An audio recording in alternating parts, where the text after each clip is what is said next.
Shut up and sit down.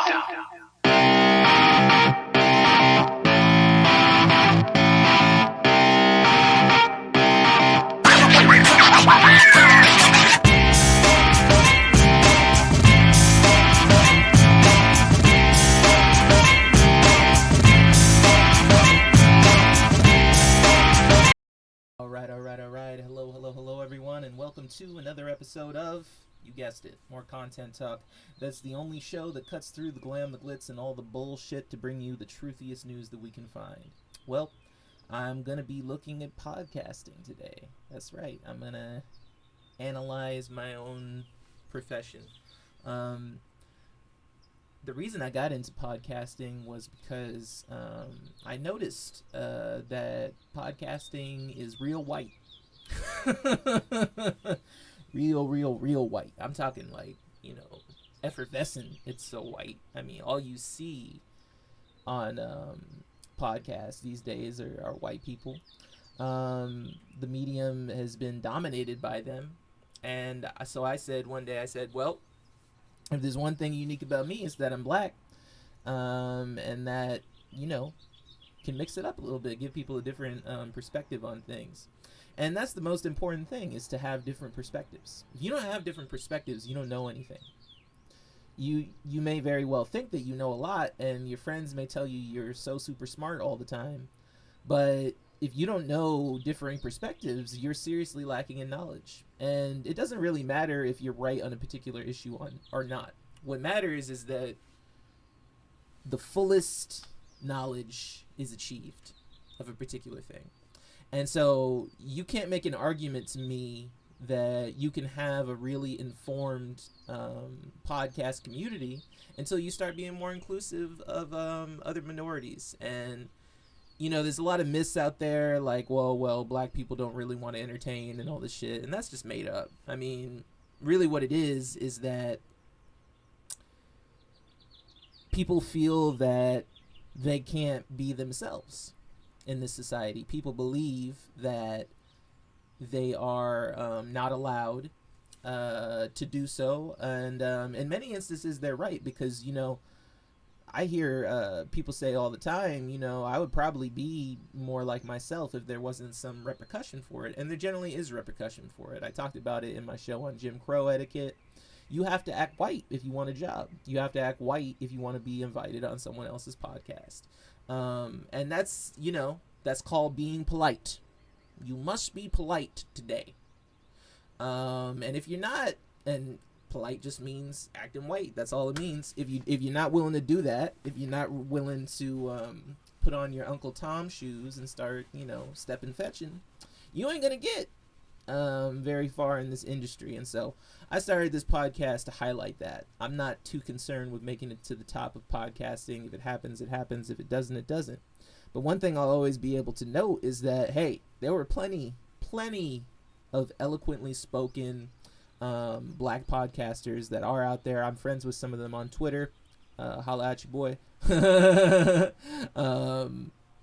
And there's a whole community of podcast listeners that are very diverse, and they want something different. They want something new, and so I'm trying to supply it to them to the best of my ability. So how do I know, though, right? Because I'm sure you're saying to yourself, well, you have no proof that, podcasting is mostly white. Well, I do. And I also have proof that the podcast audience is not mostly white. So let's get into this with this article that was written on podcasting. It makes some very good points. It makes some points that are a little stupid, but we'll get to those when we get to them. But I think for the vast majority, it's a pretty good article. It's by Caroline Crampton, and it's called "How Can We Solve Podcasting's Diversity Problem?" So let's see what it says. In August 2015, Wired published an article that contradicted the accepted wisdom about podcasting. The headline read, "Podcast's biggest problem isn't discovery, it's diversity." Charlie Locke argued that the rise of cross-promotion as a means of introducing listeners to new shows, primarily within established podcast networks like Gimlet, was preventing otherwise unheard voices from breaking through. Serial got its first boost from being featured on This American Life, Crime Town, from Reply All, and so on. While the helping hands may strengthen the current ecosystem of podcasting, they don't do much to diversify it, she wrote. When a white male host recommends another podcast hosted by a white male host to a white male listener, there's not much room for a diversity of voices. And that is so true. And do you know that kills genres? When you stick to only one perspective, that's when the genre becomes boring. It's when it becomes outdated, and it's when it starts to decline. So this is a thing that the whole podcast community should be concerned about, because let me tell you something, white people. After a while, they're gonna get tired of listening to you. Okay, so you need to you need to mix it up a little bit and let new people come in. Because I'll tell you something. Because a lot of people say, well, how do you know that would happen? How do you know that the audience wouldn't be maintained if we didn't diversify it? I'll tell you. That's exactly what happened to theater.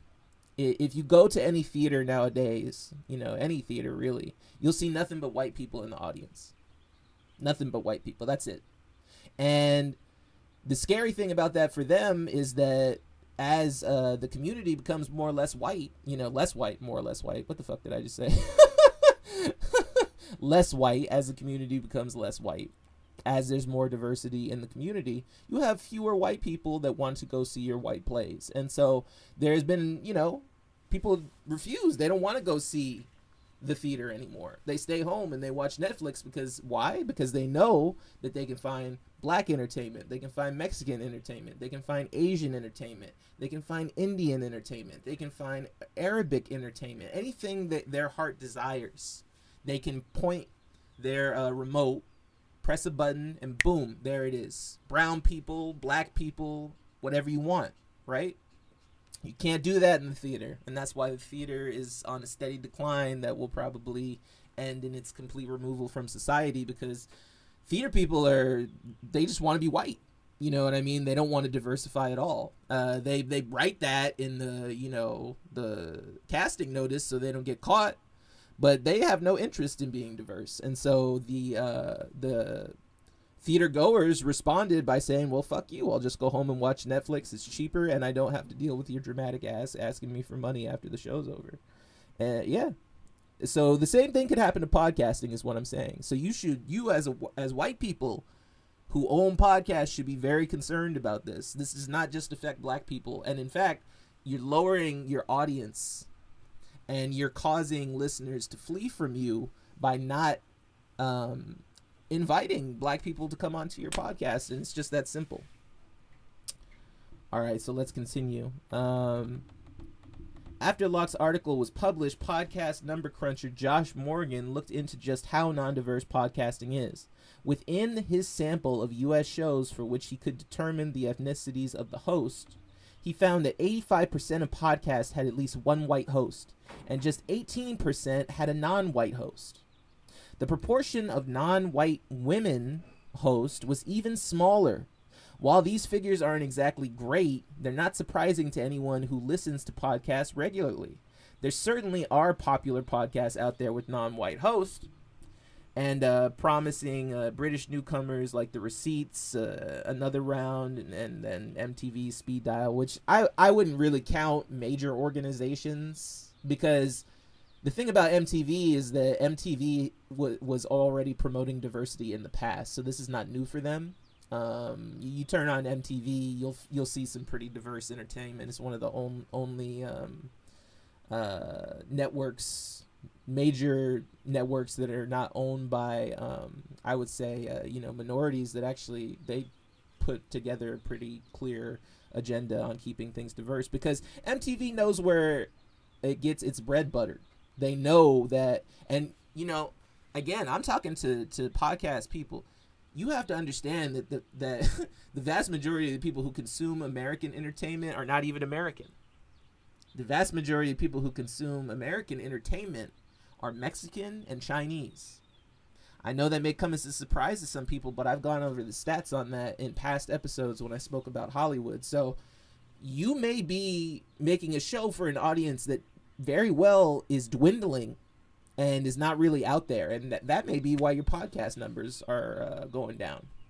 You know, again, you have to understand the demographics of your audience. If you're not giving your audience what they want, they will leave. And you can whine and bitch and moan about cancel culture all you like, but that ain't going to bring the audience back. It's going to further alienate them, because once you start doing that, once you say, well, it's the audience's fault, that's when the audience doesn't want to listen to you anymore, and you'll see those download numbers drop real quick. Take it from someone who's been in the entertainment industry and knows the game. You give the audience what they want at a fair price, or they'll tell you to go fuck yourself. That's just how they are. And you know what? They're paying, so they have every right to do that. You don't get to tell people what they want to hear. That's not what your podcast should be about. Your podcast should be trying to deliver an entertaining story to your audience. The part of Morgan's analysis that really jumped out at me, though, was this. At some level, these figures may not seem so problematic. For one thing, the proportion of non-white podcasters bears similarities to other forms of media. What is striking about this is that until the last couple of years, the so-called professionalization of podcasting, the perception was that the medium largely existed outside of the mainstream media. The barriers to entry are so much lower, you don't need to have any qualifications for a full-time job at a news organization to make a podcast. In theory, anyone with a recording device, a good idea, and a lot of time to devote to it can make a popular show. So, why is the form now replicating the lack of diversity in more traditional forms of media? This is the question that perplexes Sean Lau, who hosts the U.S.-based film and social issues podcast No Totally, and who is campaigning to improve the diversity of podcasting. When we spoke over Skype, he told me that being able to find perspectives via podcasts from diverse voices that were missing from the established media is a big part of what attracted him to the forum in the first place. Being a person of color, being an Asian American, it began to dawn on me that people of color don't really have representation in the overall media, he explained. Podcasts are a way of being able to listen to people of other ethnicities and from other cultures that I hadn't really been exposed to growing up. As to why the podcast remains so white-dominated despite the medium's supposed accessibility and the existing availability of shows created by people of color, Lau identified a number of different factors. I see it as a continuation of the way the media is currently stratified. NPR, PRI, public radio in general. They've got a brand name when it comes to audio content, and it just so happens that's not a very diverse world to begin with. It also has to do with the lack of diversity existing in genres of media that moved into podcasting early, he says. So here you are, right? And I'm talking to you now, podcast listener. Here you are thinking that you're so alternative, that things are different, that we can do different things in this form of media, and we're so cool because we got the independent journalism. Turns out the same motherfuckers that are in the popular media, the white establishment, and they are a white establishment, they're a liberal white establishment, but they're a white establishment nonetheless, dominate the podcasting world. This should be extremely alarming to you. The people that you thought you were going to get away from, that you thought you had a little solace, right? You could get away from these motherfuckers and their lies. They followed you into the podcast world. They know. And now they're dominating your community. Are you going to put up with that, or are you going to fight back? Are you going to say no? And you know how you fight back? Seek out diverse shows. Demand from your podcast host that they have diverse voices on the show. You can do that. You do not have to wait around for the podcast community to catch up with you, podcast listener. You can demand diversity in podcasting today simply by saying, hey, if you don't straighten up and fly right, I'm out. That's all you got to do. It's called the power of the purse, and you have it. Your purchasing power. If you decide that you want something, this is the beauty of podcasting. You can have it. So I know you want more diverse podcasts, so demand it. Don't sit by idly and let the podcast establishment, which is also white, direct things. Refuse to listen if they don't diversify. That's how you promote that kind of change. This is a point I wholeheartedly disagree with that this article makes. It says, Mark Maron certainly broke that, and then you have people like Howard Stern who were pre-existing as someone who does audio content. Comedy is very much a white person activity. That is the dumbest thing I've ever heard. The dumbest quote you will ever hear anyone say is comedy is very much a white person activity. This is a direct quote from this article. Comedy is very much a white person activity. Since when is comedy a white person activity? White people ain't funny. That one had me rolling. When this motherfucker said comedy is very much a white person activity. Man, woman, person, let me tell you something. Comedy is a black activity, okay? Ain't no funny white people. When was the last funny white person? George Carlin? You ain't had a funny white person in popular comedy in years, and you know it.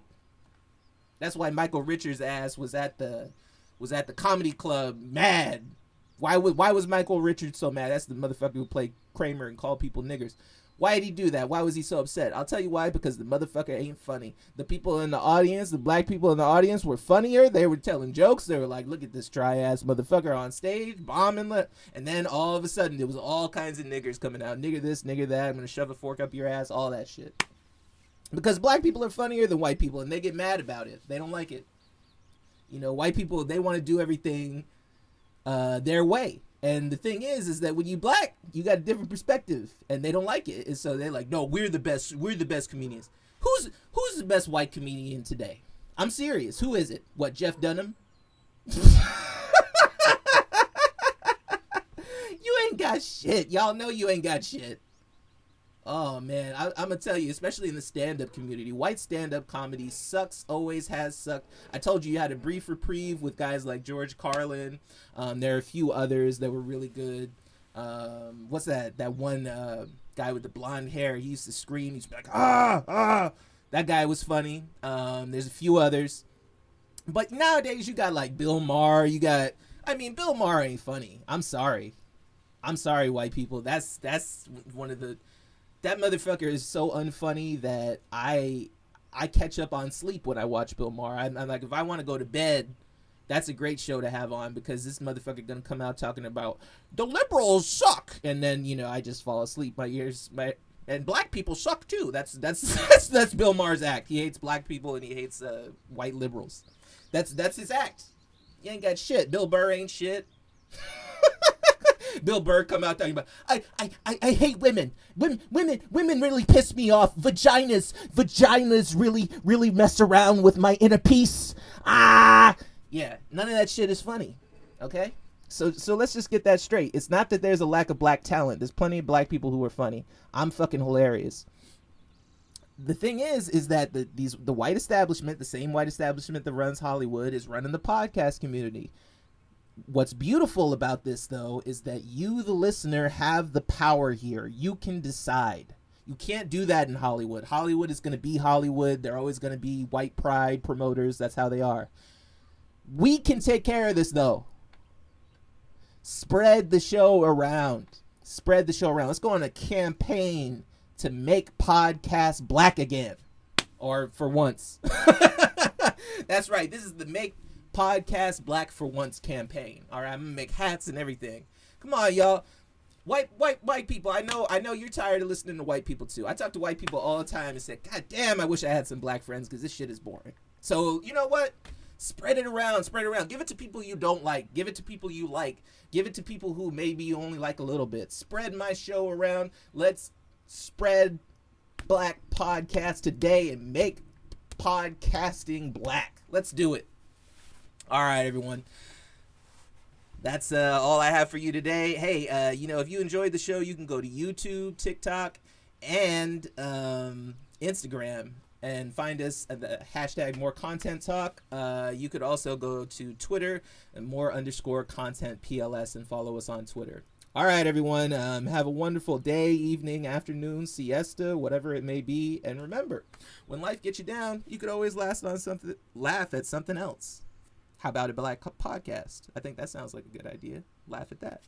All right, everyone. Peace out. Romantic, isn't it?